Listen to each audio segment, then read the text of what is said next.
This is Greg Canty here, and welcome to the Win Happy podcast. Stay tuned for interesting chats with interesting people about winning their lives and being happy at the same time. This show has been brought to you by Fusion Communications.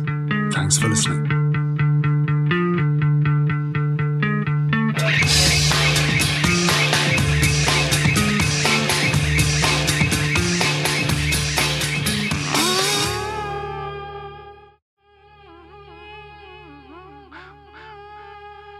On today's podcast, I chat with Fiona Forman, former teacher and now a trainer and author of books about well-being and positive psychology for children.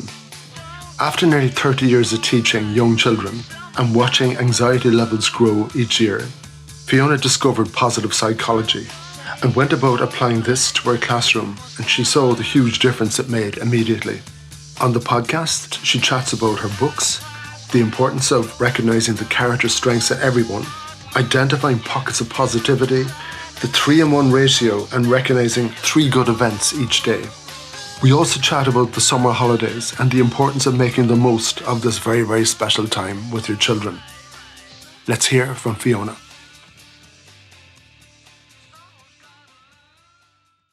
Fiona Forman, a huge welcome to the Win Happy podcast. How are you keeping? Thanks so much, Greg. I'm absolutely delighted.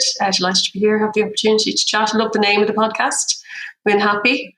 So close to my heart. So I'm delighted to have the chance to chat to you. Well, that's when I saw your bio when you connected with me and on Twitter, wasn't it? That's fantastic.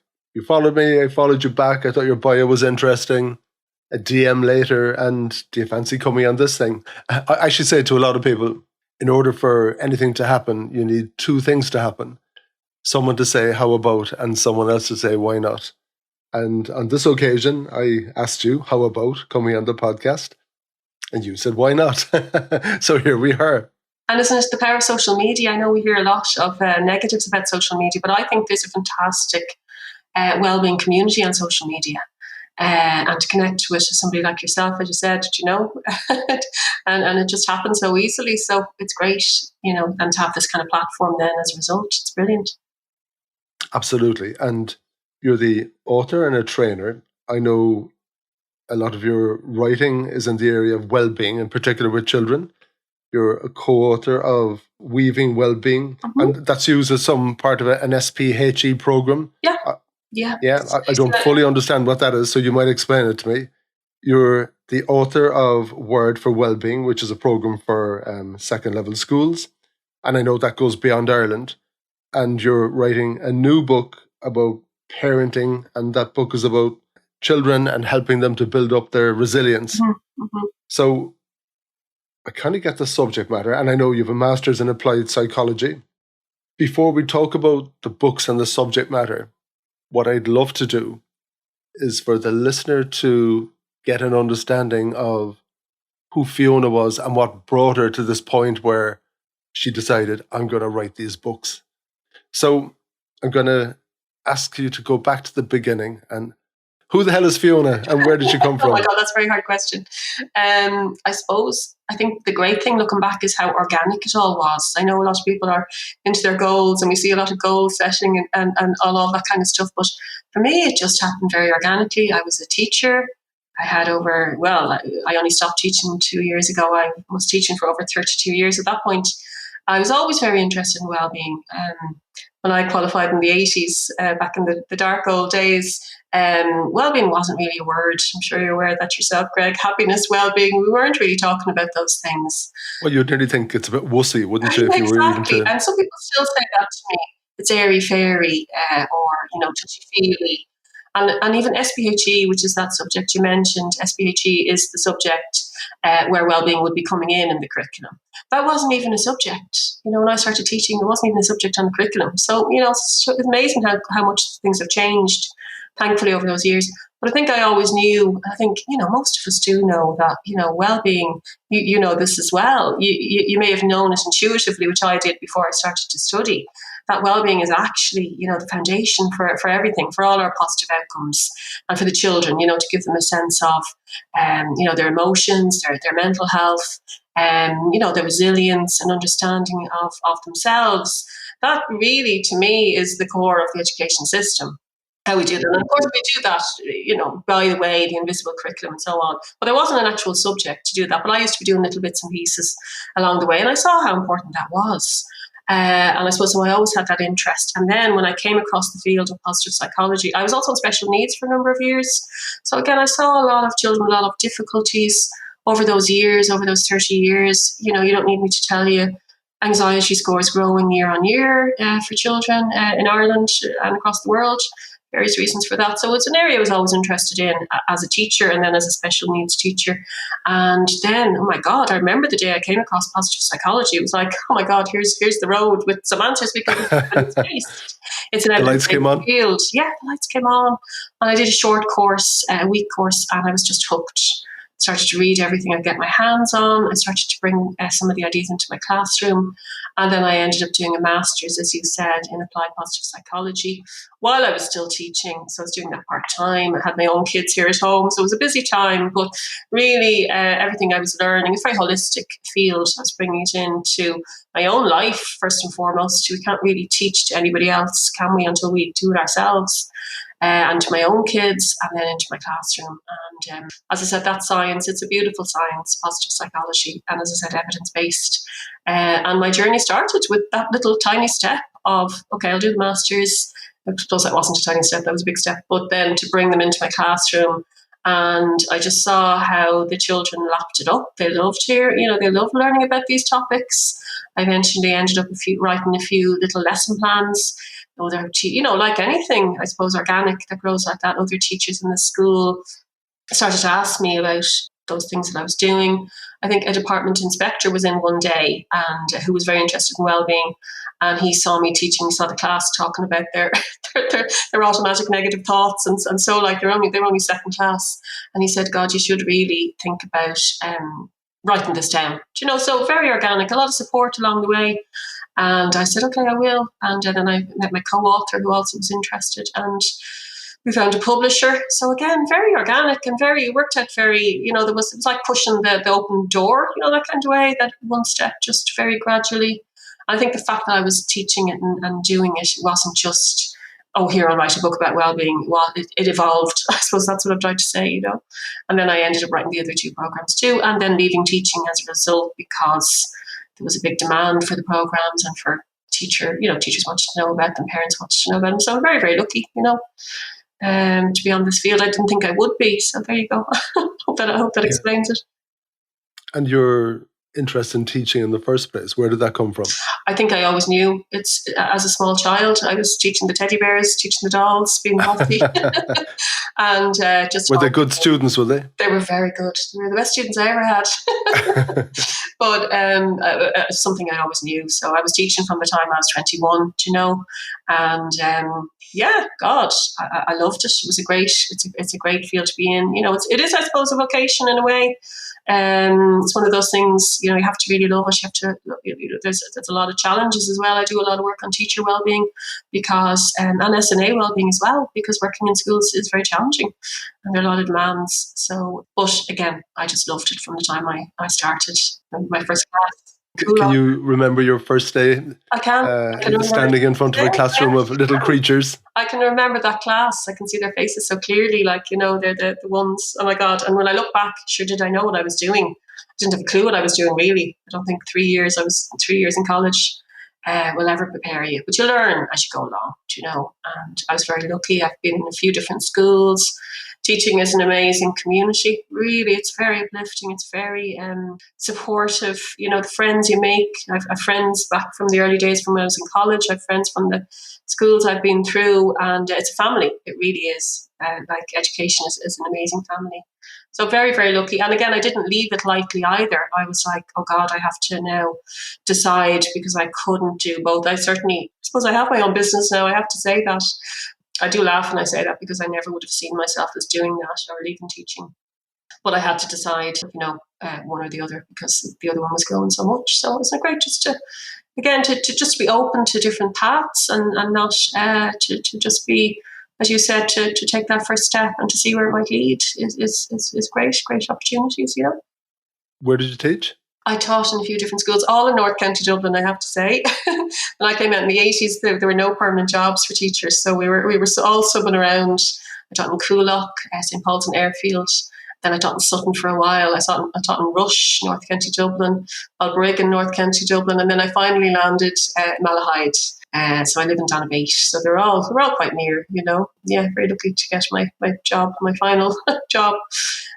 But it was great that I did move around. I know there's jobs are easier to find now for teachers, but I don't think it's a good idea. Maybe I'm wrong, but to be in the same school, you know, at 21, you know, and get a job and be there for life. I know that does happen to people. It didn't happen to me, and I'm very glad it didn't, because I learned so much in all the different schools, different principals, different people I met. I think, you know, you grow and you learn when you see different systems and so on. So really, really good for me, and very good for me as well. You know, personally, you know, to have that bit of flexibility to not be afraid then to, you know, try something new, because I hadn't been had been used to that. You know, but my last school I was in for 15 years, so I suppose that was my longest one.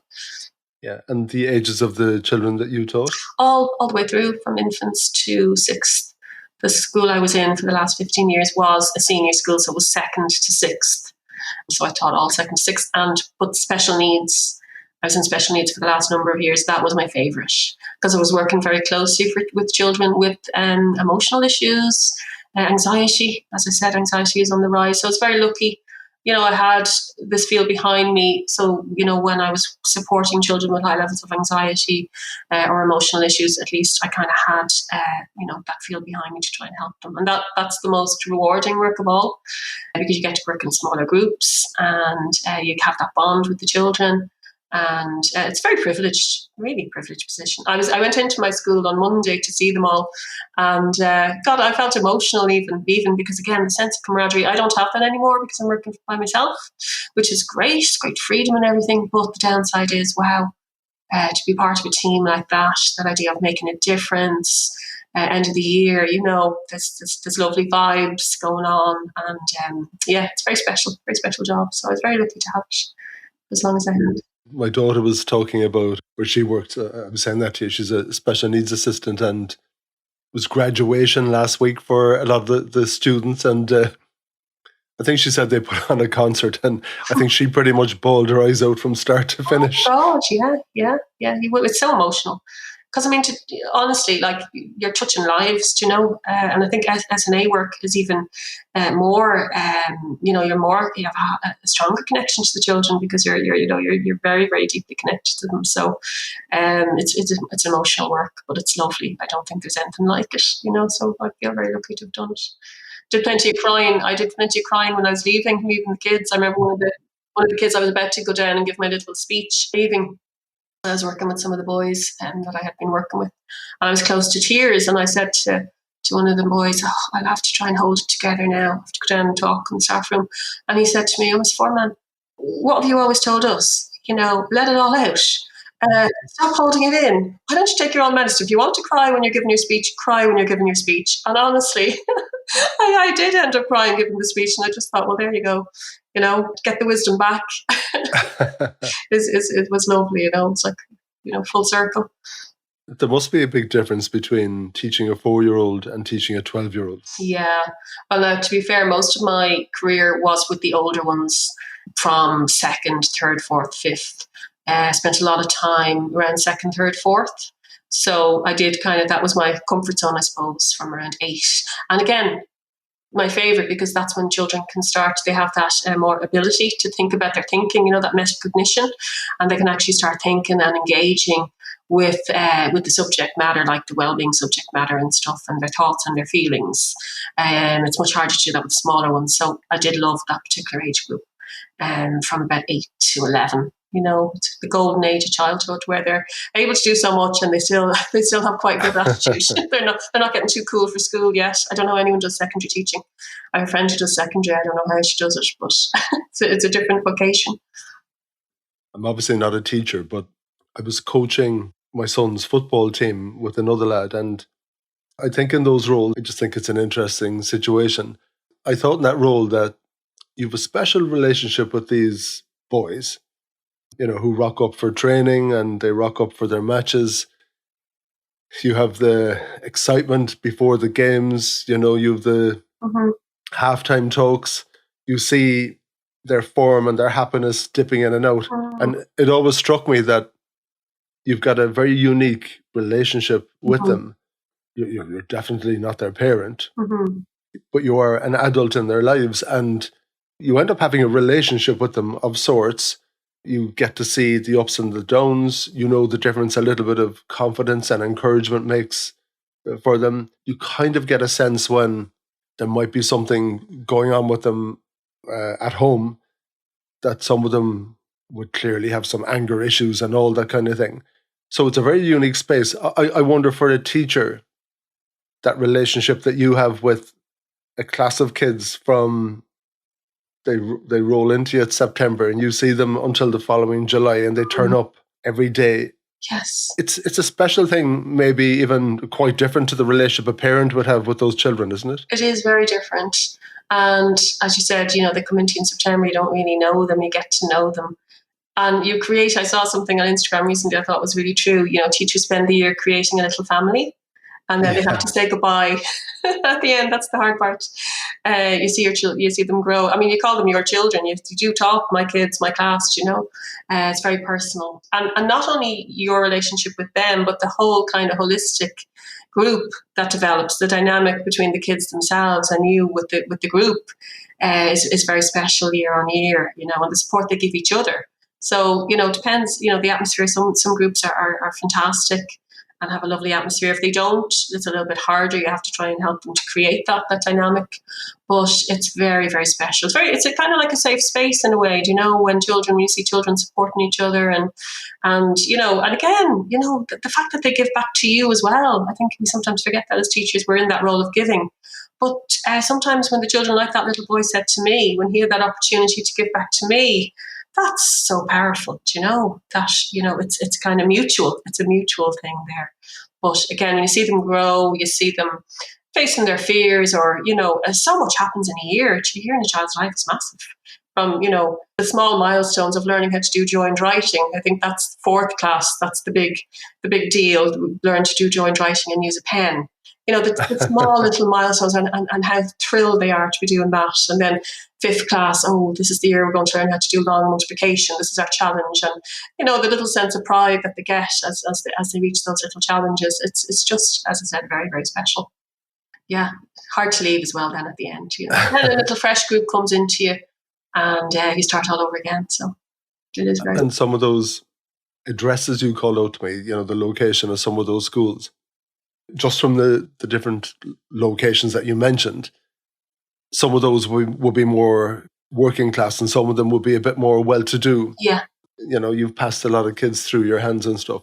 Is there a difference between the kids in the different areas, or are kids the same everywhere? Not really. They're the same everywhere, to be honest with you. It's the parents that are sometimes different, to be honest with you. A parental expectation sometimes, I feel sometimes, children from more well-off areas carry their parental expectations are stronger. Do you know what I mean? And that can be difficult for children, so sometimes that's an extra stress. So again, it's trying to kind of let children be children. I feel like there's a lot more now, isn't there? A lot more pressure on children, and childhood is not what it used to be. It's more intense. There's more competition there, and I think that certainly is possibly to do, well-off areas. Sometimes, unfortunately, the downside of it is more pressure for the children. So but it's just, that's one of the reasons why I'm writing the parenting book, just so that parents are aware, not to be.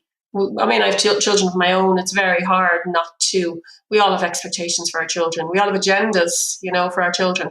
But it's just to be more aware of what they are, and are they more about us, or are they more about the child? So it's having those conversations, those difficult conversations. And the more experienced I would get teaching, the more I'd be able to see that, where a child might be under an awful lot of pressure, maybe to perform well academically, or, to be very sporty or so on, because I'm sure you're the same, in the role of the coach. You might see children carrying that pressure, and they might be able to talk to you about it, or alleviate that pressure in a way. It's just having the awareness of the effect that might be having on the child. It's important for parents to be aware of that, I think. Would you have noticed a change in the 30 years you were teaching with children? Yeah, well, the one thing I would have noticed, as I said, well, we know statistically anxiety scores were rising year on year. I certainly would have seen that. The last class I had, I mean, you're probably aware of statistics. I think recent statistics were like 1 in 3 children developing mental health issues in Ireland between from around the age of, I think it's 8 or so, and it might even get younger. So the last class I taught before I went into special needs, I had 27 children. They were fourth class.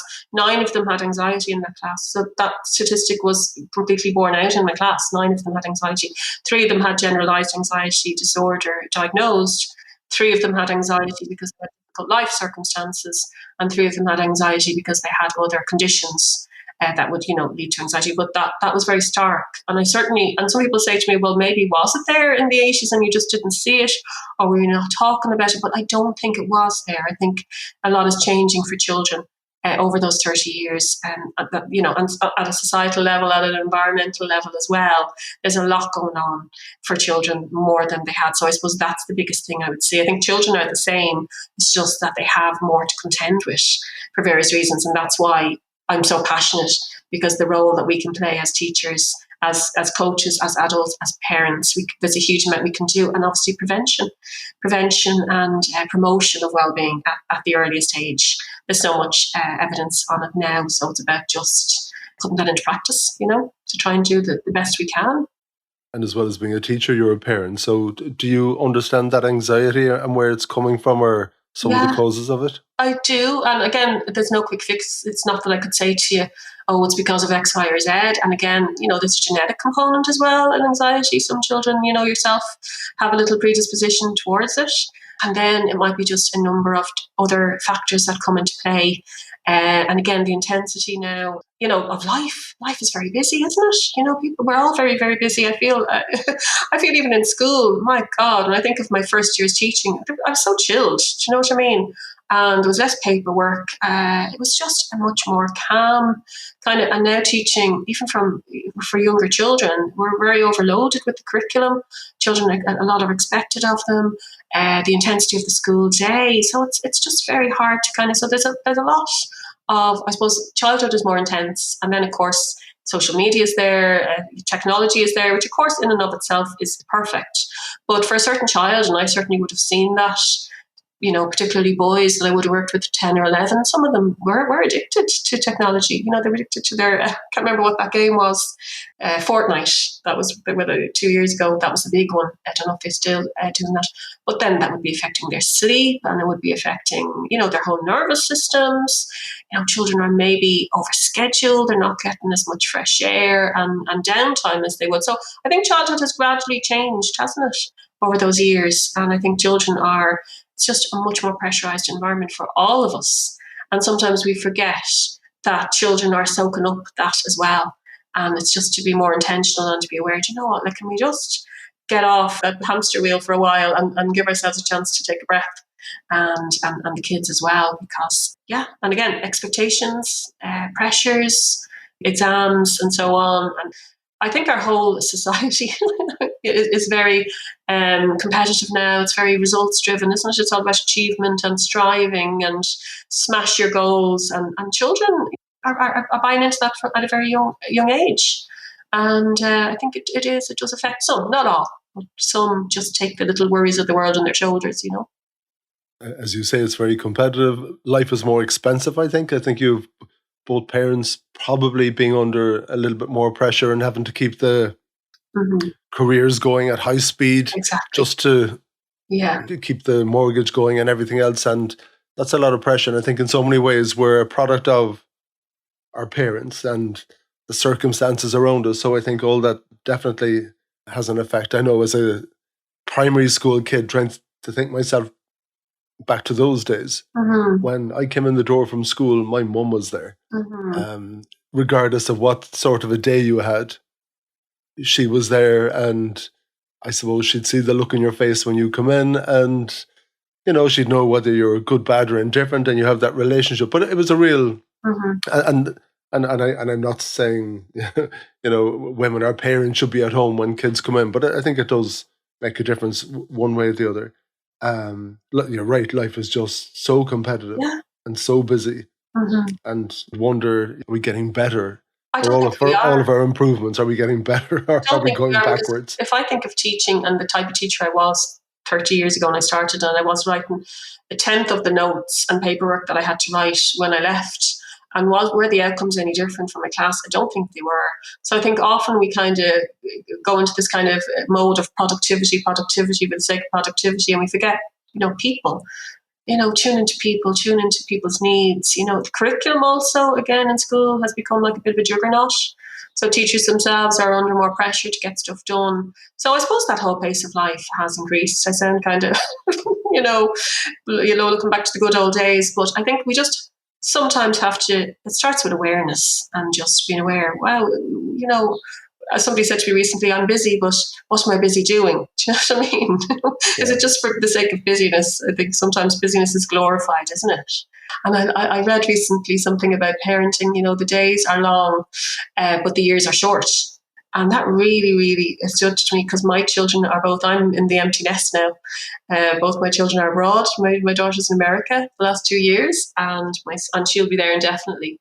And my son is in Zurich studying just for the year. Now he will be back. But honestly, Greg, again, I know I sound like, oh my God, the good old days, but those days when they were small in primary school, they just went by like that. And I know when you're in the middle of it, and I know parents are thinking, oh, I have the summer now with my kids, and I'm going to be tearing my hair out. But it goes by so fast. I mean, you're probably similar. Your children are older as well. But would you agree with that? That, oh my God, sometimes we're sleepwalking through these precious years of our children, and we're busy trying to get, when he's older, when he's 10, he'll be able to do this. When he's 15, he'll be able to do this. And then all of a sudden, they're gone, and you're like, I'm rushing through this phase for what? They're going to be gone at some stage anyway. I know some parents say to me, I wish mine were gone as well, but, it's hard in the teenage years. But honestly, to slow down, to be a little bit more mindful, to be aware that the years are fast. We're busy doing. Yeah. And in your case, I think actually there's a conversation I have with a friend of mine. We go down to the local park. It's a beautiful, beautiful park. And we go for a walk there. Now, this guy, Tommy Doyle, legendary, Kerry GA, 7 All-Ireland medals. He loves going down and doing laps of the big pitch. He will do lap after lap after lap. And when I go down there, that drives me bonkers. I like to, I'll do a lap, then I'll walk along the river and go to another field and explore another part. I'll be out as long and I'll discover more things. And I have this kind of conversation with them. Come on, you should be going on a journey and not doing laps. And in your case, you did pretty much 30 laps, didn't you? True. 30 cycles. Yes. And was there part of you that was just an autopilot? And was there an itch in you that thought, I need to do something a little bit different to change what these laps feel like? It was so organic. Again, I was very lucky. I did a job shared for some of those years when my children were small, and that was they were very precious years to me, that I was able to be here for some of the time for them and so on. And then each year is so different, different classes, different, if it's special needs or whatever. But I think in my last number of years in particular, I was getting so interested in the area of mental health and well-being that I was thinking to myself, is there more I can do? Is there more I can do? And I obviously wanted to specialise in it and do the masters. And I suppose once I started to do that and write, it did just grow legs. Then it was like, well, here's another avenue. And it's time to kind of move on to, I was very lucky to get a bigger platform, because obviously teaching is a platform. You've got 30 kids in front of you for a year. It's incredible what you can do. And it's a very personal platform. So I suppose here was an opportunity to get off those laps, as you said, and to go on to, to reach more children, through teachers and through parents. And the downside of that is, of course, that I'm not in contact with the children anymore, which I do miss. But, I suppose that was an itch, I suppose you could say that I started to see this is working. I see this working with my own class. I see this working with the kids that I'm working with. How can I scale that up? And that was exciting. That was really, really exciting to see, wow, here's something that could be done. Is it scalable? I wasn't sure. I wasn't sure if it's just me with that class, but I remember one of the teachers next door, and I gave her some of the lessons, and she said, they're great. They're responding really well to them. So then I knew, okay, right, maybe I'll write them down and this will become something else. But I had no idea what was going to be involved. I was just as well I don't. Sometimes if you see the big picture, it's a bit scary. If someone said to me, you have to write all those books, I'd be like, oh God, I can't. But now I'm the fact that I actually have.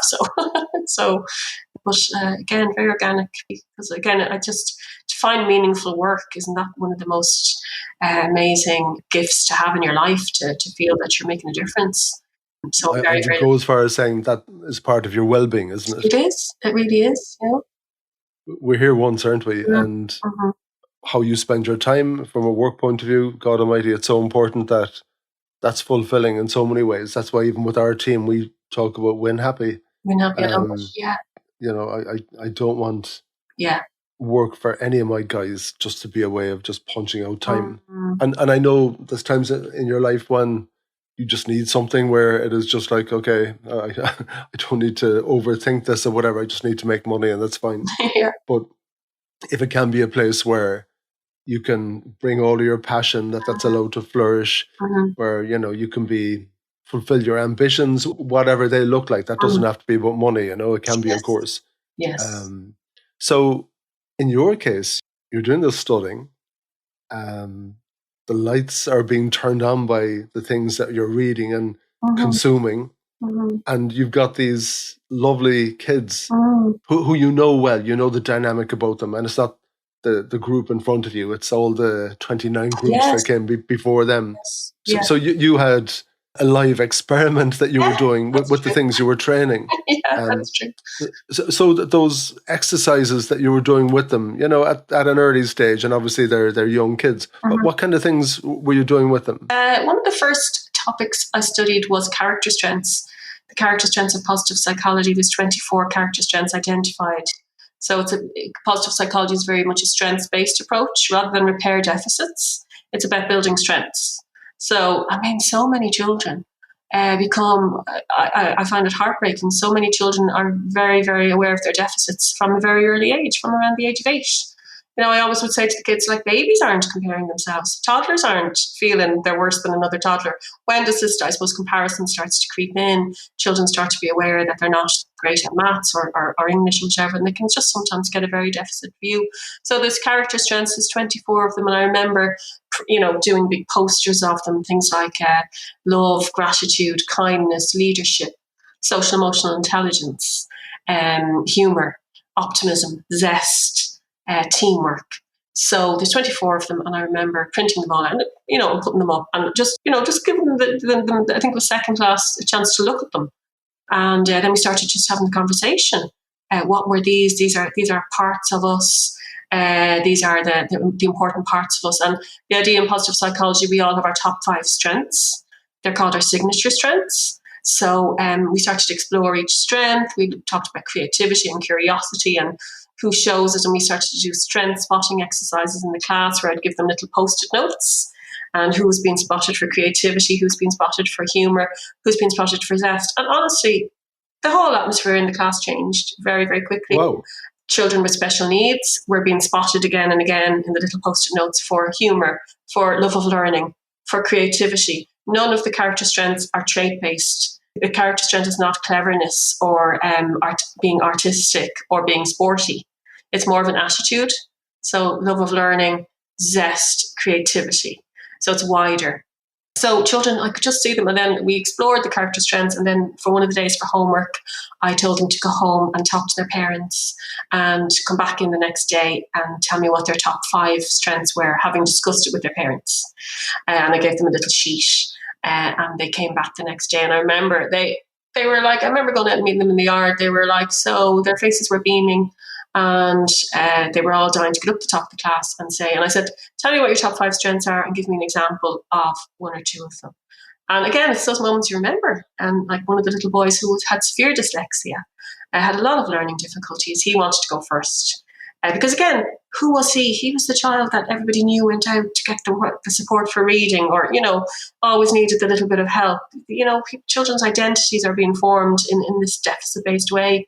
So anyway, he stood up and he talked about his 5 strengths, which were, I think he said, bravery, creativity, curiosity, love of learning. I can't remember what his last one was. And he talked about how he learned to canoe recently, and how he had to show bravery, and he was there with his dad, and the whole class gave a big round of applause. And he sat down. They all, over the day, they all did that. So I knew at that point, I did not have that language. Unfortunately, I'd been teaching for 20 years, 22 years maybe at that point, without that vocabulary. So that's just something very simple. As soon as I learned the vocabulary, taught the vocabulary to the children, obviously, the parents were aware of it as well. It was like a whole new way of relating to the children, and for them to relate to themselves, So that was just one of the topics. Then, of course, gratitude, mindfulness, self-compassion, just started to learn about them, realize how important they are for our mental health. And of course, it was a little bit hard, to know the theory and then to say, well, how do I teach this to the kids? So that was where my own creativity came out, where I was trying to find ways of making it child friendly for them. I came up with the idea of, say, the character strengths. They're your treasure. They're like little coins.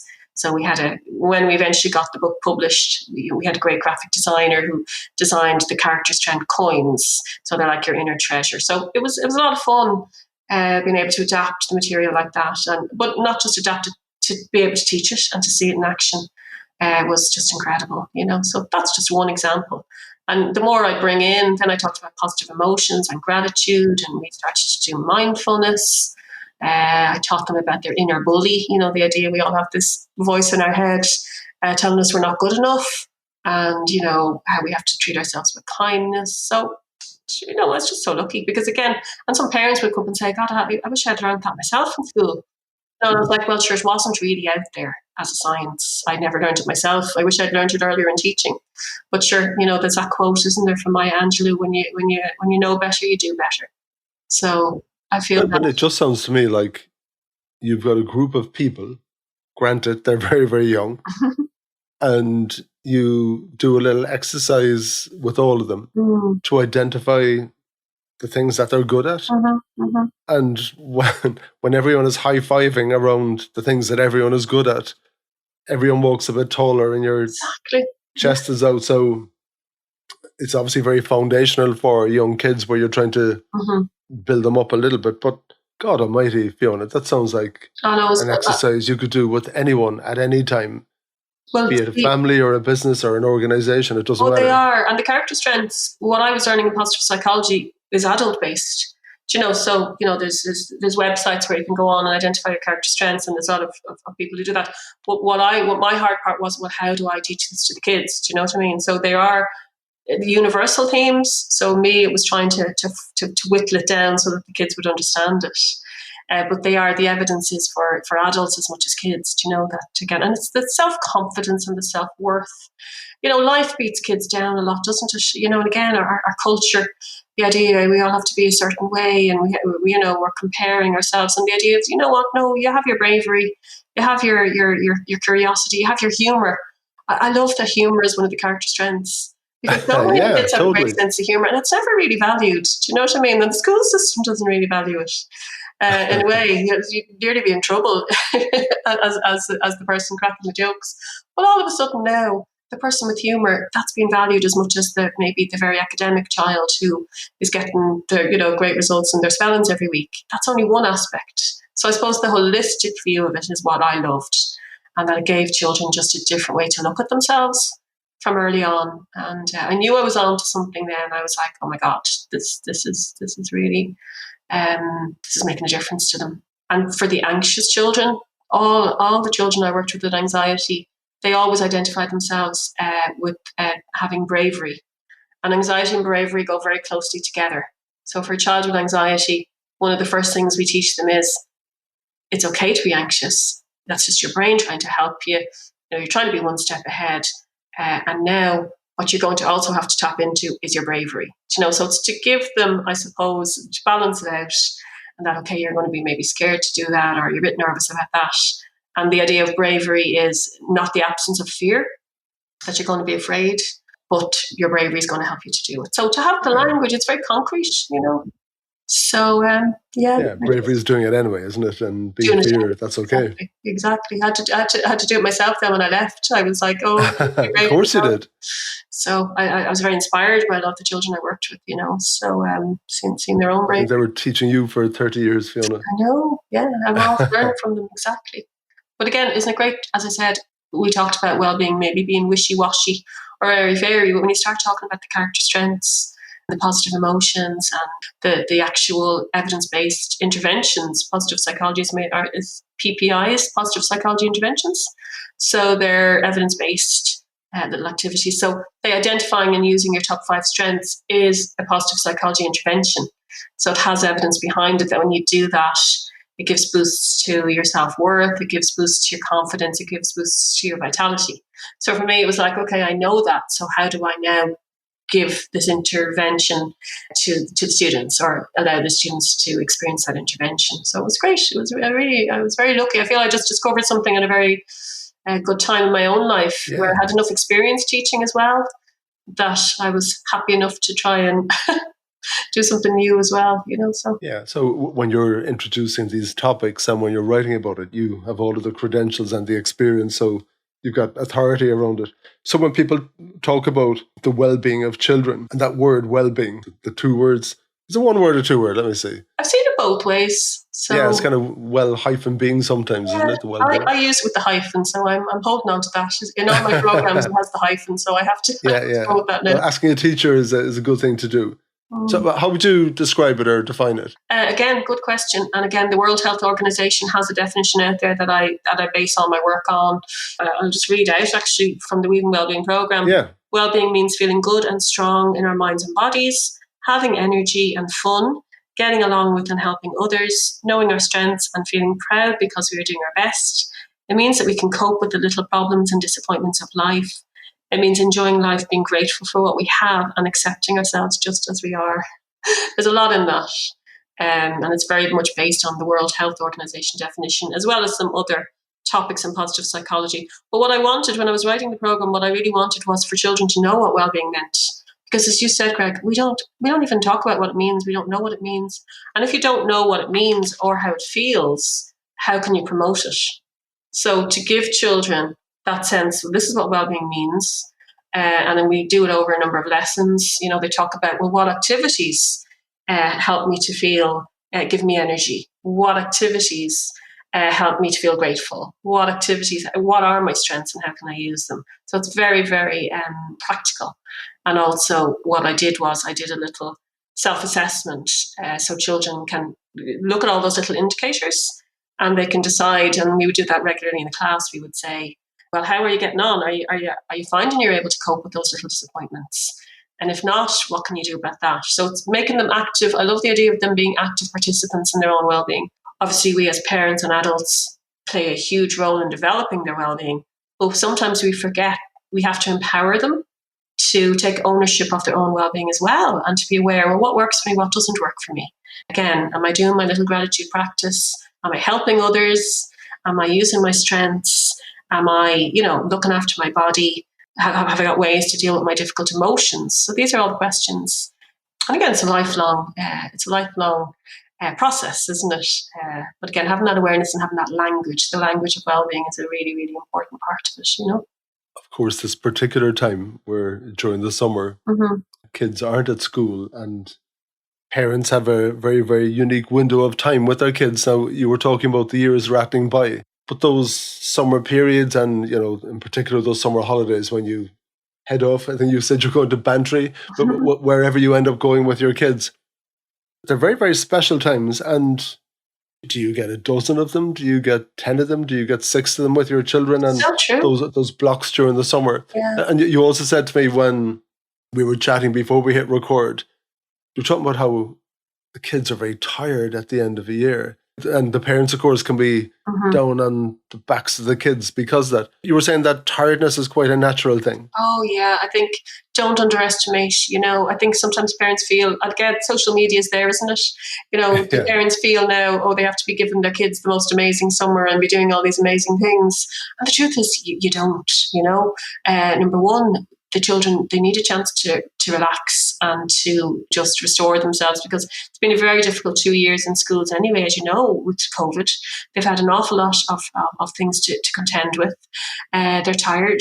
So again, just to let them rest, let them loll around the house if they need to, sleep, do all those things to restore their energy. And again, the idea that they can be bored as well. The idea that it's actually good to be bored. We know that now. I mean, my own kids, as I said, they're in their 20s, so they had plenty of times being bored before they even, because there was no technology when they were small, luckily enough. But when they're bored, they can learn to be a bit creative. Do you know what I mean? They can discover things for themselves. But again, it's to take that pressure off ourselves, I think, as parents, to realise, you know what, as you said, this is a very precious time, and it's just about being very intentional and being aware. What do I want for the summer? What do I want? What kind of experience do we want to have as a family? Because I think otherwise, if you don't ask yourself those questions, you're on autopilot. And I've already seen all the memes up on social media of the teachers thrilled and the parents like, oh, handing over to you now, it's your turn, and the poor parents tearing their hair out. But I think it's very important to just, reflect. It's a time to reflect, get off the little hamster wheel, think, okay, as you said, that was a great point. How many years do we have? How many of these summers do we have with our kids? I remember the last family holiday we went on. I didn't realise it was actually going to be the last family holiday. I think my daughter was 15. My son was probably 12.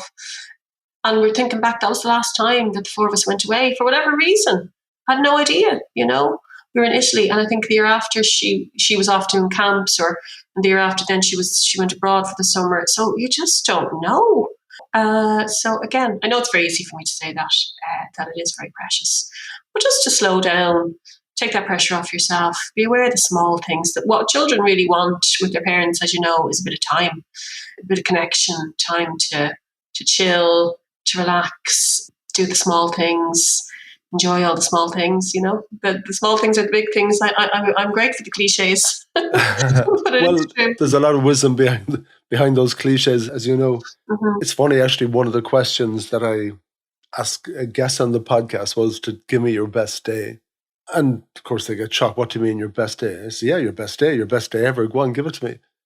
And so I've given you pre-warning now. I'll be asking you in a minute. Uh-huh. But one of the days that a lot of people present to me are that day when I went swimming with my dad. Yes. And we had the whole day together, Exactly. I went fishing, and it was just the two of us. And you're thinking, wow, you're 50, you're 60, you're 70, whatever that is. And that best day in your life was that one day on holidays, a zillion years ago. Yeah. And it's true, because, yourself, you're interested in the area of well-being. The biggest indicator of well-being is the positive relationships we have in our life. Yeah. And it's not about the quantity, it's about the quality. So if you ever look back, usually if you look back on a good day of your life, it's usually the people that you were with, isn't it? Yeah. That you had time with those people, you had a bit of fun, you were relaxed. Again, it was probably doing very ordinary things. Because again, what's that about? It's about the fact that you have that connection with those people, those special people in your life. And again, we do take it for granted, don't we? And we don't really realise it. But it is about realising that the relationships, and your relationship with your child is the number one indicator of their mental health and well-being. If you have a good, strong relationship with them, the idea of the one good adult, that's the predictor. And you were talking about being the coach. For children who don't necessarily have the good relationship with parent, somebody like a coach or a teacher can be that one good adult. But again, I think parents underestimate the power of the small things that they're doing every single day to create that positive relationship with their child. And sometimes parents are looking for the big intervention. They're looking for the big thing that they have to do. They're looking for the big fancy holiday we'll have to go on to create the memories. You don't need that, All I'm thinking when you say that is stress. Yeah, true. And it's true. It's all about money. And again, one of the things I did with the kids, that's actually in the program, is we got them to do a little template, to do a little tracker of when they felt positive emotions with their family, emotions like pride or love or amusement or joy or serenity. That's another big topic in positive psychology. And then they come in the next day, and it's such an interesting conversation, because it's always the small little things. It was playing a board game, or it was going to the park, or it was going on the slide and, daddy fell and got muddy. Do you know what I mean? And we all laughed. And we all laughed. And it's very rare that they put down, and it's usually, again, away from screens, that you have those moments. It's just about realizing how important they are and how precious they are, And I asked you for a few suggestions about parents and things that they can do with their kids to enhance their own well-being. At the end of the day, we're teachers as well, aren't we? Yes. So you mentioned a few things. You spoke about the importance of flow activities with children. What did you mean? Flow, and again, flow is another great concept in positive psychology from the psychologist. I hope I pronounce his name properly. Csikszentmihalyi. I read his book, Flow. I don't know if you've ever read it. It's so interesting. Flow, I think, the psychology of optimal experience. And again, once I read it, it's the idea that, again, it's really good for our well-being to enter these periods of flow and to know what our flow activities are, where, we enter into a state of consciousness. We lose all track of time. Usually there's a skill attached, a skill and a challenge.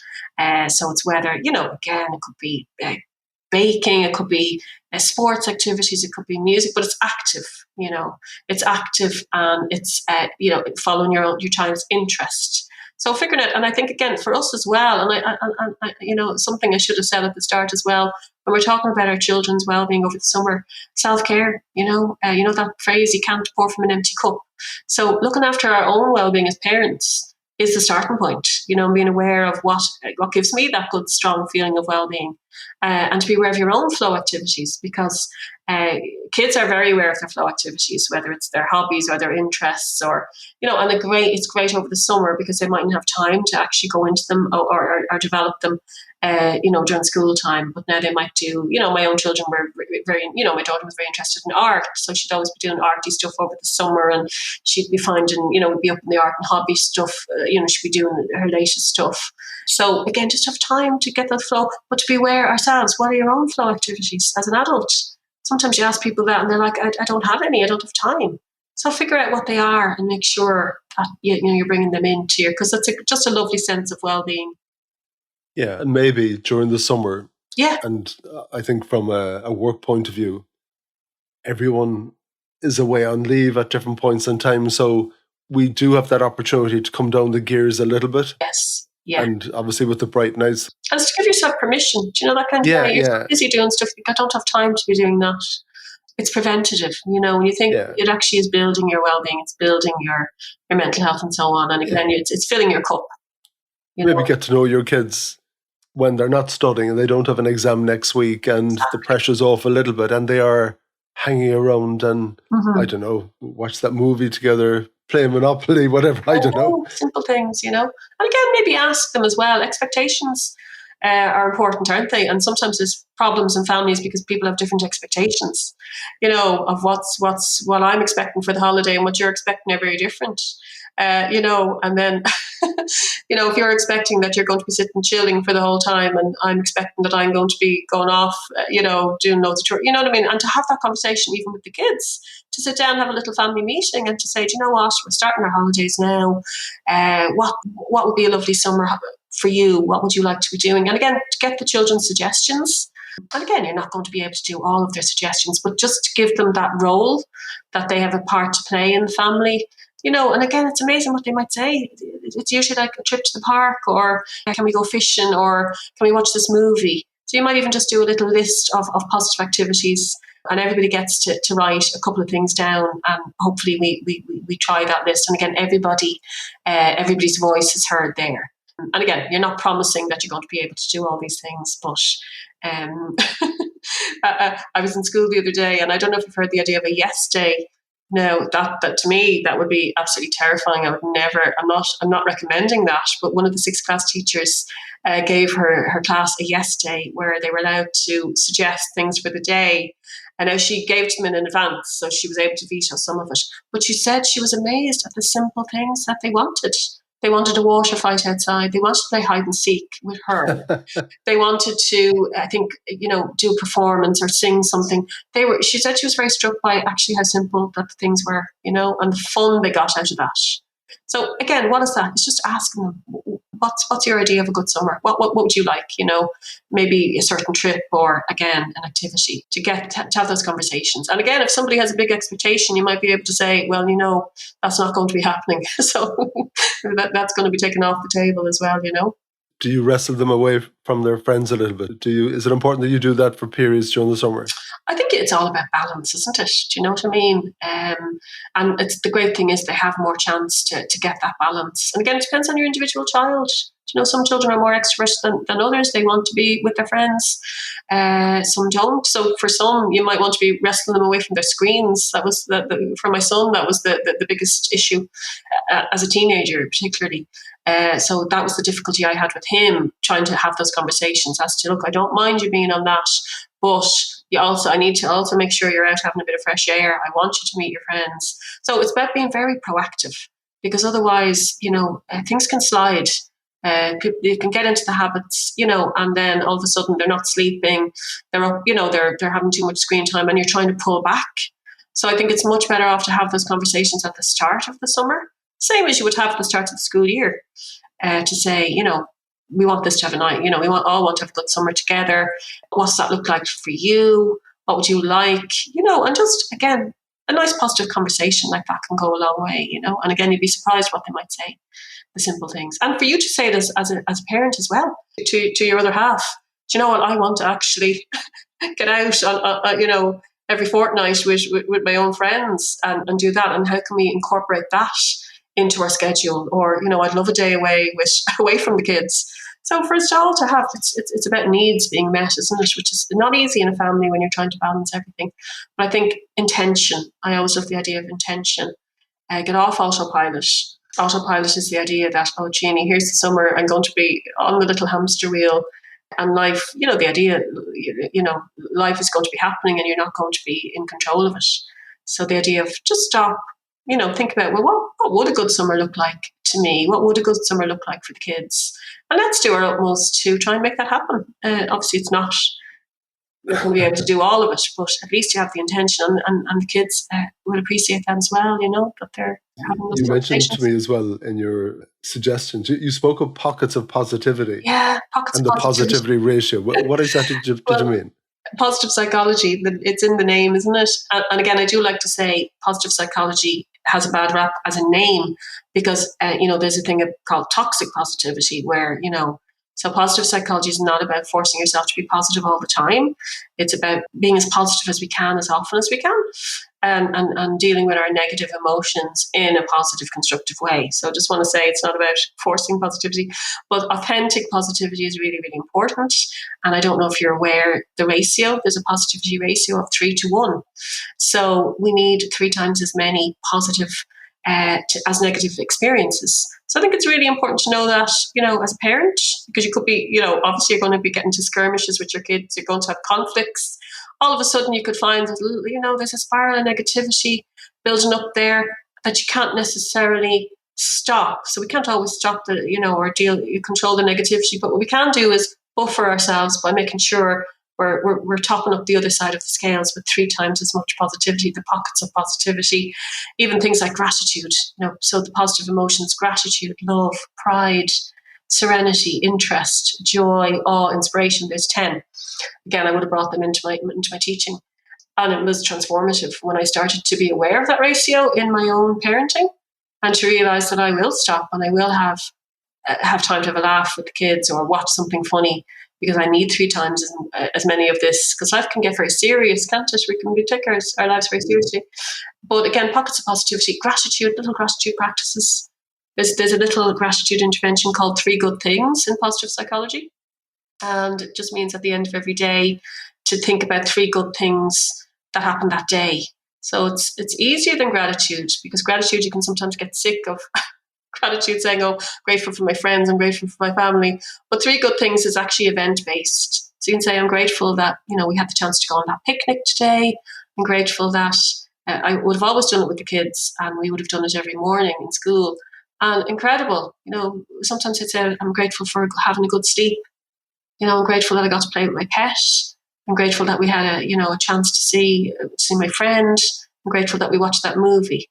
So if you can do 3 good things and write them down, this is what the evidence shows again, it starts to train our brains towards that 3-to-1 ratio is because we have a negativity bias. We're more aware of negativity. So small things like that, so we maybe even over dinner time for everyone to say their 3 good things. So what are you doing? That's a little pocket of positivity. It's a bit uplifting, it's buffering. It's suppose again, it's given all of us a little chance to appreciate, because sometimes we forget, all the good stuff, and kids do as well. They forget all the, they've been moaning that they're bored. Then all of a sudden you say, well, tell me about your 3 good things. Yeah, you did get to play that game with your friend, or we did watch that movie. So it's awareness. It's an awareness that there is a lot of positivity there. So mindfulness as well, pocket of positivity. Mindfulness would be part of that. I'm a big fan of mindfulness. I would have always done it with my kids and my students. And again, just lovely if you can build in those small little practices. They really do build well-being. So again, just to think about them for yourself as well. Everything that you're saying is so valuable, Fiona. I think it's an incredible bunch of skills and exercise that you can do with your kids or your friends or your work colleagues. Everything that you're saying, I get the kind of the foundation stuff with children, but I think it's so important for everyone. Yeah. So you are on the Win Happy podcast after all. Yes. So I do need to ask you, what's happiness to you?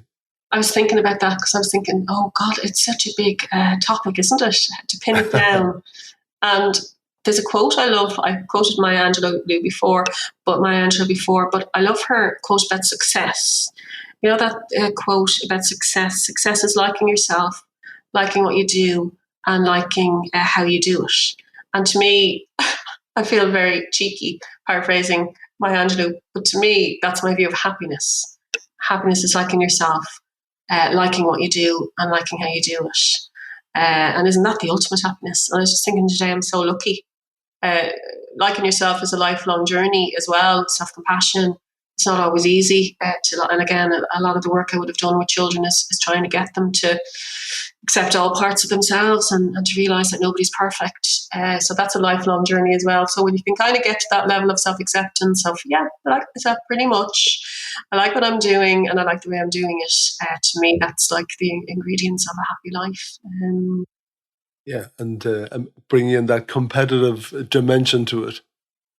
I keep on giving this analogy of, you might love playing football, but without goalposts, it might seem a little bit pointless.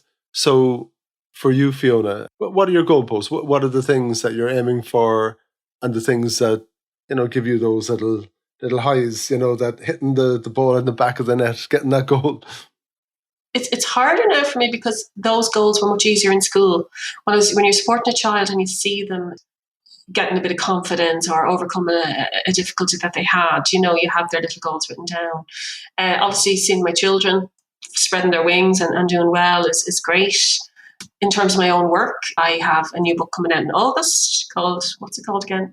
Braver Than You Believe is the title I ended up with. Braver Than You Believe, Positive Psychology Skills to Build Your Child's Resilience. So I'm working on that at the moment. So that's a huge goal, to have that out by August. And then I'm developing a senior cycle program. So my programs go up as far as junior cycle now. And I'll be working on a 5th and 6th year program. So it never stops. My husband was saying to me, is there always going to be another book or program? And I'm like, I think there is. And as long as I'm interested in doing it, I'm just so lucky. That's flow. That's my flow. I've realized that. I have a love. I know my own strengths. I love learning. I have a love of learning. I love flow. So I'm very lucky to be able to bring them into my own life. And I'm excited.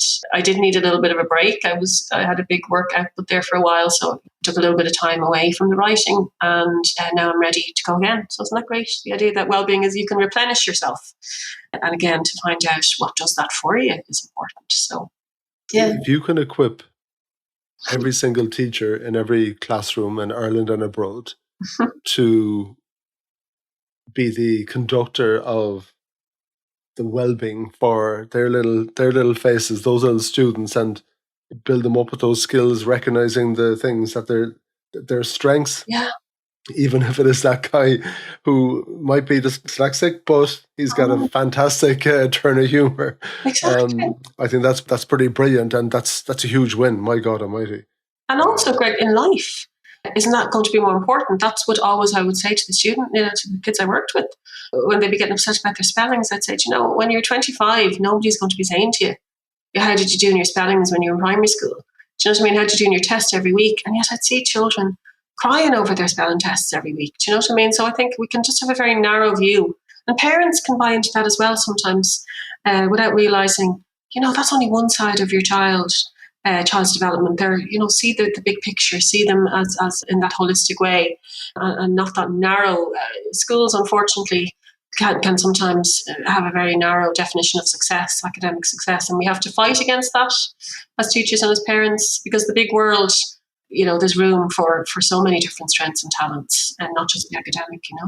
I think I shared a story with you about a friend of mine, and he was a little bit concerned because in the classroom, his particular young lad, for sporting activities where you have to pair up with someone, he had this habit of pairing up with, I think, a fairly lazy character in the class. Maybe he was a bit heavy or something, but he was guaranteed not to win anything when he paired up with this guy. And the father was getting very agitated because he's more or less saying, next time would you ditch him and pick one of the more athletic kids? Yeah. But you have to think, there's a big heart there. He's wrapping his arms around the kid who wasn't skilled in that particular area at this moment in time. Social emotional intelligence, they're huge. So instead of making him feel bad about it, yes, you are a great kid. Yes, exactly. Yeah. And isn't what we value? They pick up very quickly on what we value. And that's why I love the character strengths, because we have the language saying, you know what, I saw how kind you were there, and I was really proud of you for that.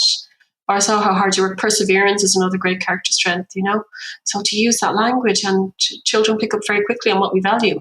So we need to be very careful of them, because of course society, what is society valuing? Oh my God, appearances, body shape.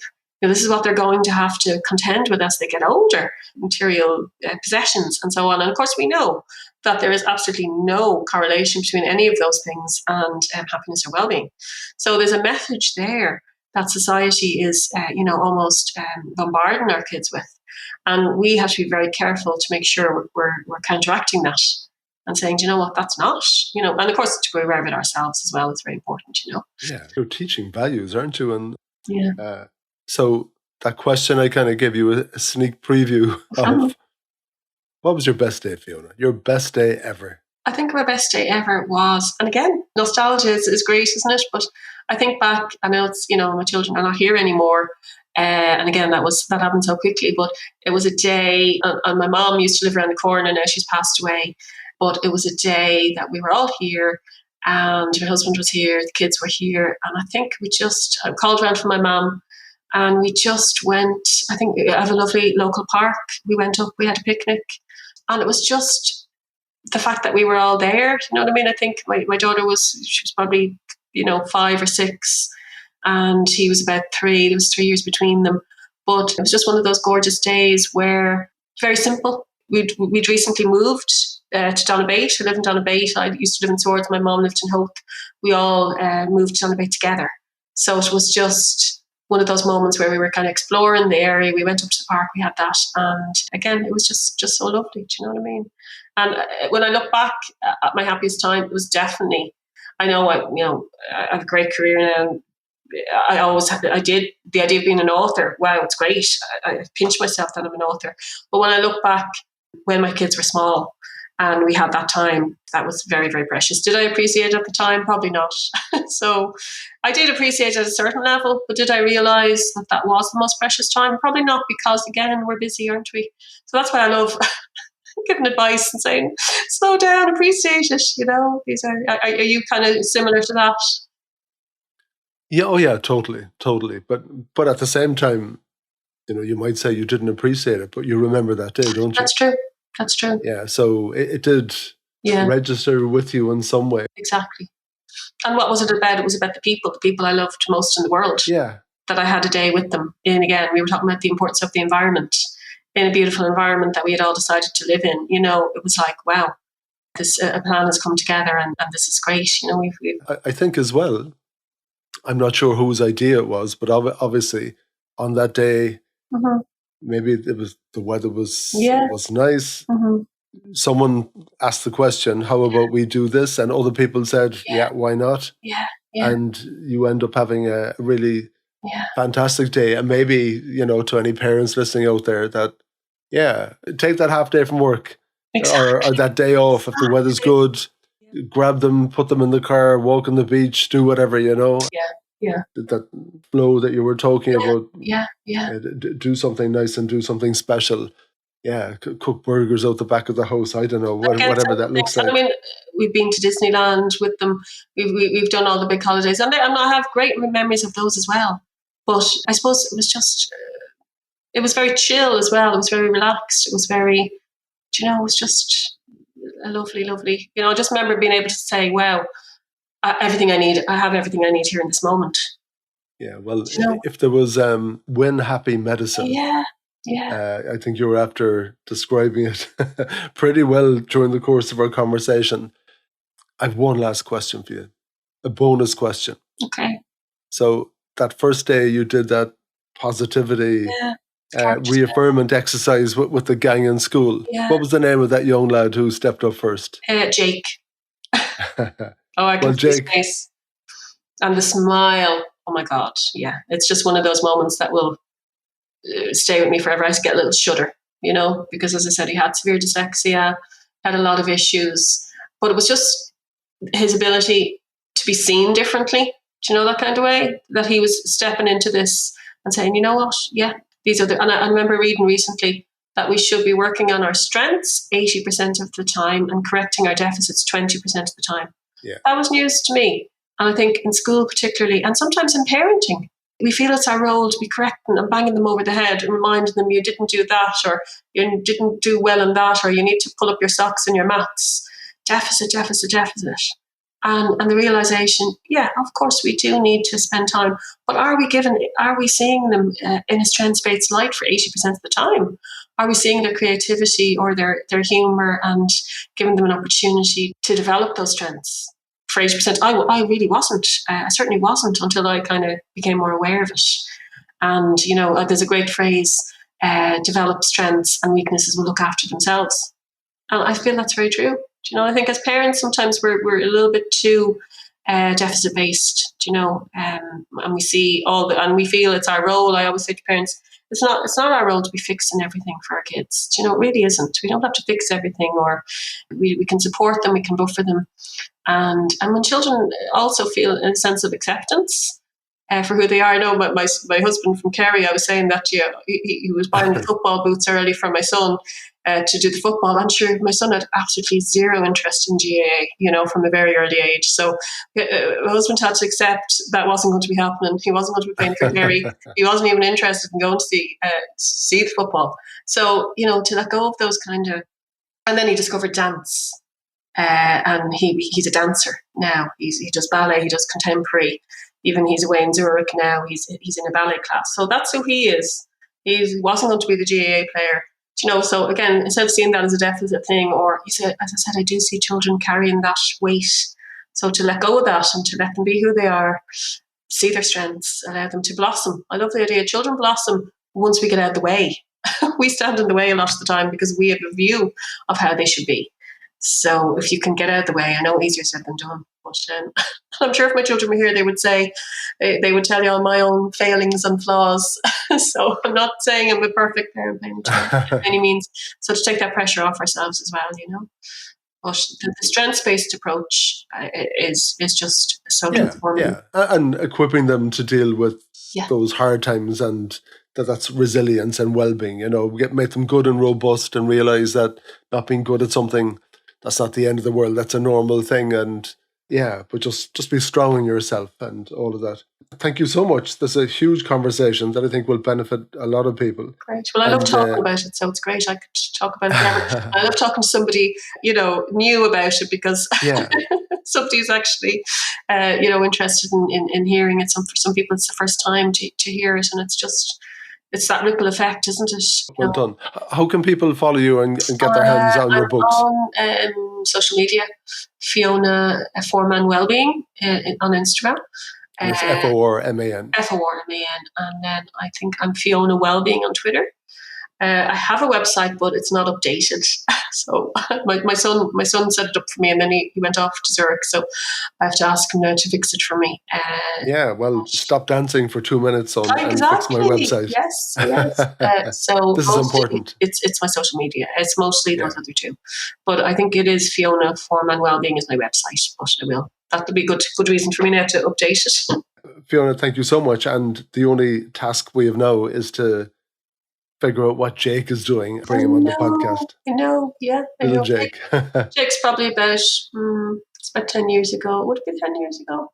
Probably mid-teens now, Okay. So I wonder what is he up to, and hopefully that day changed something for him. Yeah. Well, again, the smile, I'll never forget, again, that he was able to say those things about himself. But that language, again, we're just not familiar with it. So well done, you. Yeah. Well, thank you. Well done, teacher. Thank you. Thank you so much, Fiona. Thanks so much, Greg. Really enjoyed that.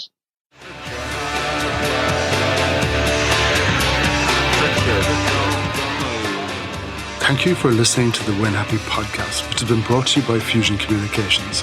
If you'd like to get in touch, feel free to send me an email at greg@fusion.ie. So until next time, take it easy.